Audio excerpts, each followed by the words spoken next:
Hi, I'm Joey, and this is everything that I've made this year so far.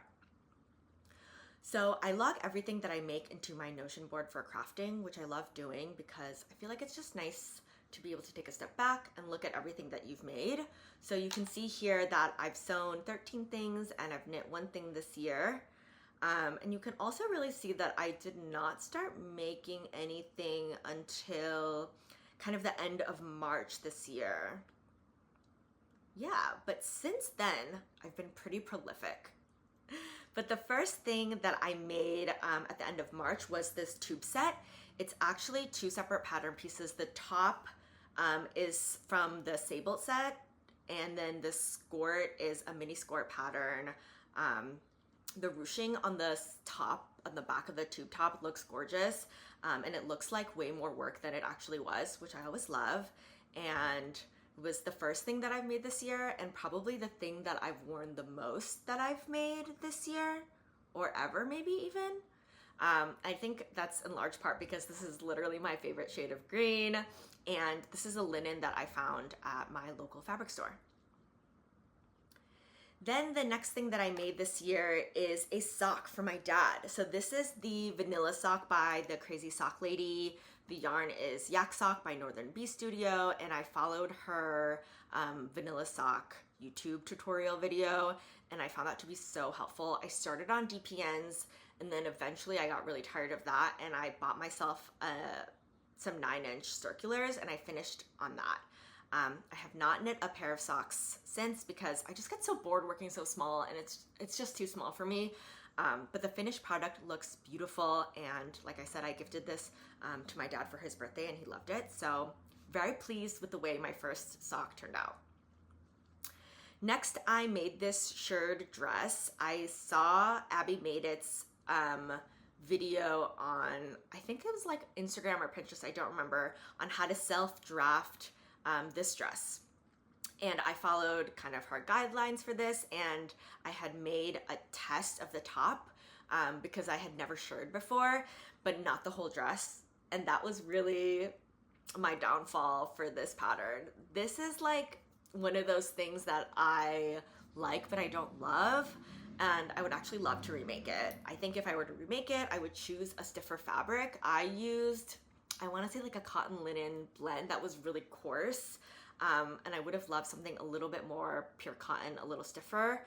I would have loved for the top to have like a boxier, wider cut so it doesn't like come in so much at the top.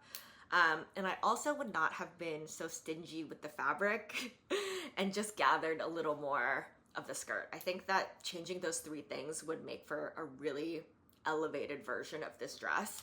I think that this has so much potential, and I just like wasn't really able to achieve that in what I made. The next thing I made is a pajama set. This was a scrap project from an old duvet cover that I've had forever, that I've just been making tests and scrap projects out of.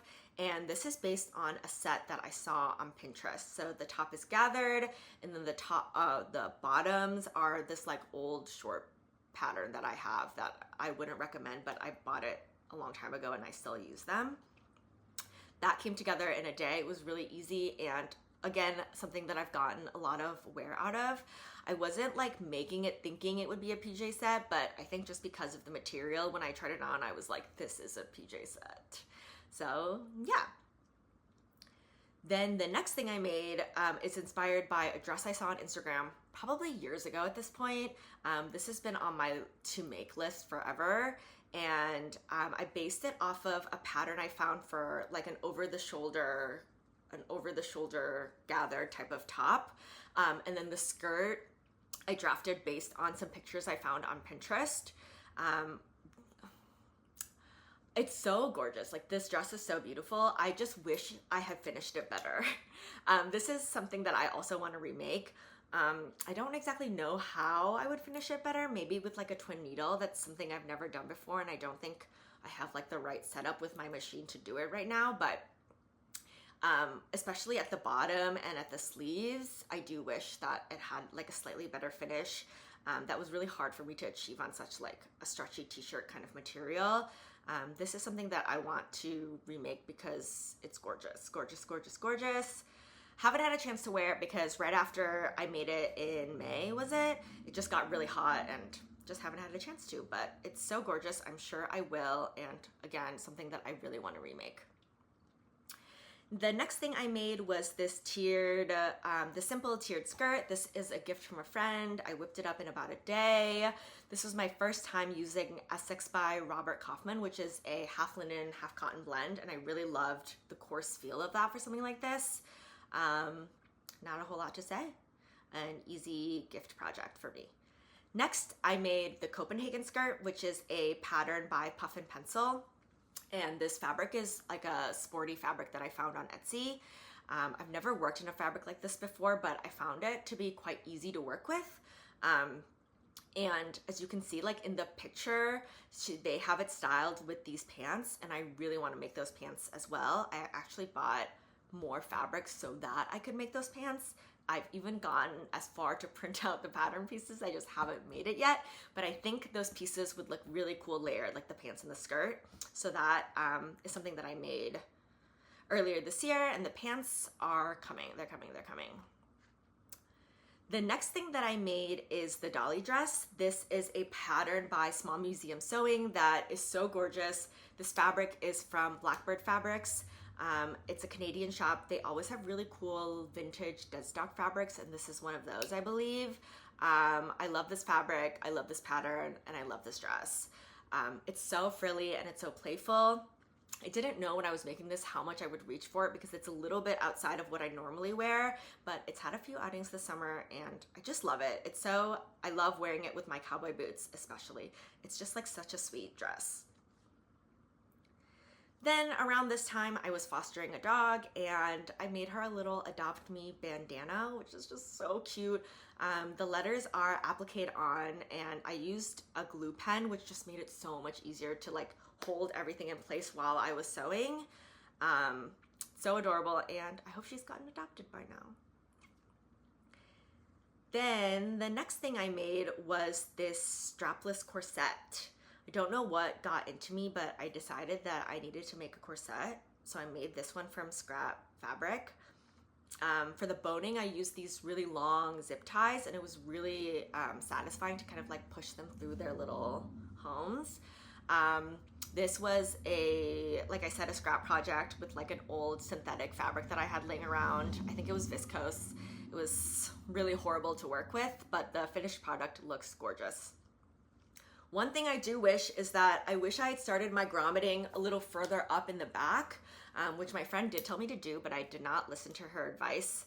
And I'm really annoyed at myself now because there's just like a little bit of gapping where it sits at the front, and I don't really like that. It's kind of annoying, and I just wish I had listened to my friend. I think that problem could have been solved by moving the grommets up a little bit higher. This pattern has no written instructions, which I didn't realize until after I bought the pattern. Kind of crazy, but the video was relatively easy to follow. And for it being my first corset ever, I'm really pleased with the way it turned out.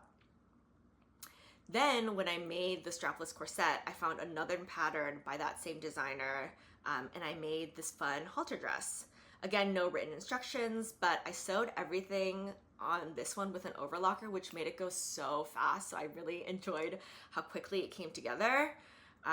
This again is one of those things where I'm like, I like it, but I don't love it. Do you know what I mean? I'm not sure how much wear I'll get out of it, but I'm not too mad about that because honestly, it like didn't even take me that long. Then the most recent thing I've made is another corset, a corset that I made for my friend with more scraps, more of that old duvet cover and a scrap linen that I had laying around. This one is reversible, so I wanted to use nice fabrics on both sides, and I'm really pleased with how this one turned out. I think the strap ties and the little like bow detailing that you can do with the ribbon is just so cute, and I'm really happy with how this corset turned out as well. And that's it. That's everything I've made this year. I hope you enjoyed this video, and I'll see you next time.